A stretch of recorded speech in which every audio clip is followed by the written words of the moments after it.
All right, you're looking at live pictures of the White House State Dining Room. All those people standing around the table, those are chief executives from all the big manufacturing companies across the country. They're waiting for President Trump to come in. They will have a discussion with him. We're talking about big companies like Dell, Johnson & Johnson, Ford, 3M, General Electric. You get the gist. We've got complete coverage. Athena Jones is at the White House. Christina Alessi is with me here.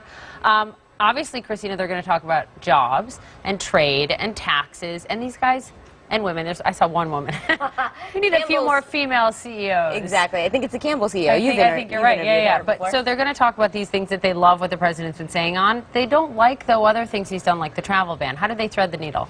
They have to walk a very careful line, and in these meetings, which are closed door, we don't know what's being said, and everyone's really careful when they come out of it because they don't want to anger the president. They don't want to get on his wrong side. They want to be invited back to these listening sessions, so it's really hard to thread that needle, and oftentimes the really controversial stuff doesn't really come up in these settings based on what I'm told after these meetings happen. I mean, you're so tapped into these CEOs. What do you think the #1 thing is that they want to see from this president for their businesses? Well, the #1 most contentious issue is actually something that they're not all on the same page on. It's the border adjustment tax. Some CEOs want to see it, others are opposed to it, right? Because some manufacturers actually import parts from other countries in order to manufacture their products here, and a border adjustment tax would hurt their ability to do that. You know, I know that a fairly mid-sized manufacturer, Cummins, makes industrial-sized engines here in the U.S., but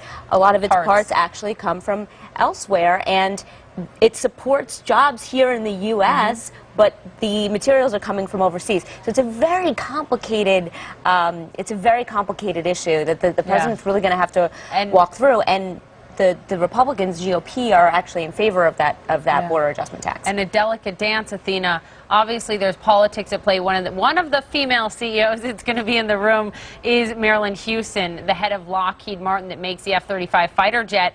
And the president has tweeted about Lockheed Martin saying, you know, basically the F-35 is too expensive, so I'm going to go talk to Boeing. So he's used these CEOs to sort of pit against one another to try to get a better deal for the American people. That's right, Poppy. He has. He talked about that at some length at that rally down in Florida over the weekend about making sure that there's competition. This is interesting and unusual. I should tell you that we're getting guidance from the White House, from the press pool covering this event. Those are the cameras in the room. That this event is going to be live. The entire event. It could last an hour. That's pretty unusual. Usually you have the cameras in there for just a few minutes at the beginning or at the end. So we're going to get to see all of it? Is that right? That is my understanding. According to the guidance from the White House we're getting now, this 10:30, it was 10:30, but the event, once it starts, can be live. They were originally forecasting it could last more than an hour. Now they're saying no more than an hour. But I think that that's going to be in a very interesting window into what kind of conversation takes place. We'll certainly see or hear what the president has to say, and then what these participants have to say. It is a very big table set up there in the state dining room. A lot of people, you mentioned some of the people will be at the meeting, so is that really enough time for everyone to get a word in? We'll see. But we expect the president to talk about a lot of the things he's been talking about in these meetings. Bringing back manufacturing jobs, getting rid of regulations. One of his favorite lines is, for every new regulation, you have to get rid of 2 existing regulations. We also expect he could talk about tax reform, certainly corporate tax reform. We've already heard Treasury Secretary Steve Mnuchin predict that there would be a tax reform bill passed by August. That might be some rosy thinking, but this is something we certainly expect the president to bring up because he's done it in pretty much every meeting he's had, and he's had a lot of these meetings with business leaders. But never one that we've been able to watch the entire thing. So if that's the case, you can bet you'll be watching it live here right along with us on CNN. But Christina, this changes the calculus because these executives have to be much more measured in what they say because people from both parties buy their goods. They cannot alienate either side of their customer base. That's right, Poppy. And you know, a lot of these CEOs are very reluctant to go on camera and give interviews to begin with because of the because how these issues can be politicized. But another big thing here is, look, there were 17 million Americans working in manufacturing jobs back in 2000. There are 5 million less today.